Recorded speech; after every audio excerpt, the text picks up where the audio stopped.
Bismillahirrahmanirrahim. Waltakum minkum ummatun yad'una ilal khairi wa ya'muruna bil ma'rufi wa yanhauna 'anil munkar. Assalamualaikum warahmatullahi wabarakatuh. Ada penyakit fisik, ada penyakit rohani. Rohaninya yang sakit. Yang kena itu rohaninya. Dan tidak bisa dipungkiri, Pak, kita punya unsur jasmani, rohani. Ya, ini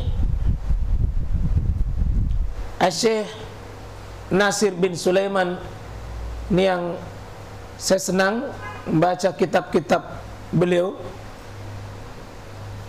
Ada kitab akidah yang beliau tulis bagus sekali, mulai dari mengenal Allah, kemudian malaikat, kitab rasul, sampai hari kiamat, dan qada dan qadar. Ya, lengkap 6 jilid. Beliau nasihat ini, penyakit rohani ini bertambah berat saat penderita tidak merasakannya, sehingga tidak bisa dipupus sedini mungkin. Mula-mula seorang menyepelekan upaya terapinya, tapi itu dia akan kesulitan untuk menepisnya. Karena itu insya Allah, kalau ada orang yang sakit futur ini, kita juga mau terapi supaya bisa sembuh, segera sembuh. Ada orang tinggi panasnya, demamnya tinggi, muntah-muntah, langsung kita bilang, mana dokternya nih? Langsung kita bilang cari dokter. Kalau ada orang tidak bisa bangun salat subuh, kenapa tidak cari dokter? Kalau ada perempuan di rumah itu selalu terbuka auratnya, nah orang sakit itu, Pak. Maaf ya, orang sakit itu, karena sakit artinya apa itu sakit? Ya tidak sehat. Apa itu tidak sehat? Ya, tidak normal. Yang sehat itu wanita tutup aurat. Kapan ada wanita tidak tutup aurat? Nah, ada laki-laki itu sakit gitu. Jadi kalau banyak wanita-wanita di rumah tak berkeliaran tidak tutup aurat, kalau saya bertamu, gue tahu gitu, banyak orang sakit di rumah tak. Kalau waktu sholat baru televisi tetap berjalan, itu sakit itu. Sudah seharusnya tidur, begadang, sakit itu. Jadi sakit itu berhentinya normal. Ya, berhentinya normal. Ini normalnya minum teh manis. Ketika kita mengatakan tidak manis, malah bilang pahit, sakit gitu. Masa ayat Al-Quran dibaca baru dia bilang, sudah mulai capek mah dengar ki. Orang sakit itu. Jadi banyak sakit, Pak. Nah, ya, ini sebagian sebab, sebagian cara untuk mengobatinya. Menjaga iman, ini kunci. Dan memperbaruinya iman kita selalu. Ini kunci, Pak. Ya, diperbarui imannya, dijaga imannya, diperbarui. Saat ini yang kekuatannya fisik di imun. Kekuatannya fisik jaga imun. Kekuatannya roh jaga iman. Saya ulangi, kekuatannya fisik ada di imun. Kekuatannya rohani iman. Jadi temanya jaga imun dan iman.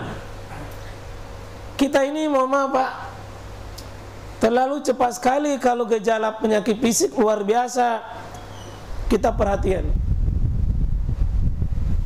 tapi tidak menjaga gejala-gejala penyakit rohani. Ya, maaf ya.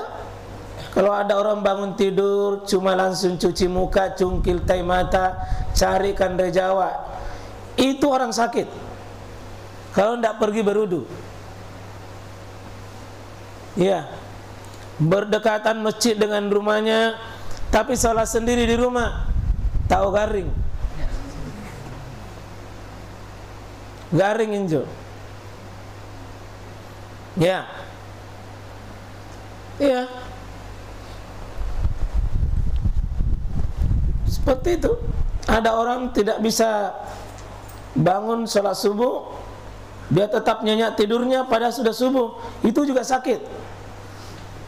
Seharusnya kan sudah bangun, sama tidak bisa tidur pas sudah larut malam, itu sakit juga itu. Nah, itu penyakit yang begini butuh diobati. Dan Nabi datang membawa obat. Walladzi ba'asa fil ummiyina rasulan minhum yatlu alaihim ayati, apalagi wa yu'allimul kitaba wal hikmah, apalagi wa yuzakkihim. Rabbana wa ba'as fihim rasulan minhum yatlu alaihim ayatik wa yu'allimuhumul kitaba wal hikmah wa yuzakkihim. Wa yuzakkihim di sini obat. Dia mengobati orang sakit. Apanya yang diobati? Terapi ruhaninya. Ya. Kalau ada orang minta di kuburan, itu orang sakit, Pak. Parah itu. Orang minta itu sama orang hidup. Kalau ada orang minta sama orang mati, parah sekali itu. Parah sekali itu. Sudah di atas stadium tinggi itu. Maka dalam ilmu akidah, orang yang datang kuburan minta sama penghuni kubur, itu syirkul akbar. Syiriknya syirik besar. Syirik akbar itu ya terhapus punya pahala. Itu sakit itu. Karena itu obatnya ini jaga iman. Iman. Tidak ada yang paling mahal bagi seorang yang sudah bersyahadat, sesudah dia mendapat iman, menjaga imannya. Nah itu Nabi, para sahabat rela hijrah, tinggalkan Mekah, kampungnya di situ, rumahnya di situ, keluarganya di situ, rezekinya di situ. Tapi dia kemana? Ke Madinah. Kenapa dia pindah, Pak? Cari apa di Madinah? Cari uang? Enggak. Cari keluarga? Enggak. Enggak ada yang dia cari kecuali ini imannya ini dijaga. Coba lihat bagaimana sahabat itu bersyahadat. Coba lihat sahabat-sahabat itu. Wa minan nasi may yashri nafsahu batiga amradatillah wallahu raufum bil ibad. Wa may yashri nafsahu batiga. Ada orang yang jual, Pak. Jual hartanya, jual seluruh yang dimiliki. Ini seorang sahabat turun ayat ini. Hartanya, emasnya 1 peti. 1 peti. Ditawan sama orang kafir. Hartamu atau imanmu? Hartamu atau imanmu?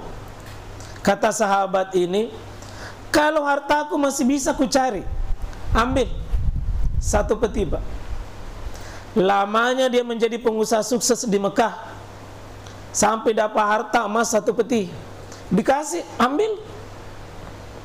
Kalau hartaku masih bisa saya cari, tapi imanku tidak bisa. Kalau ini yang kau inginkan, ambil. Kalau imanku tidak bisa, tawar-tawar lah. Tidak bisa. Ini orang yang hebat ini.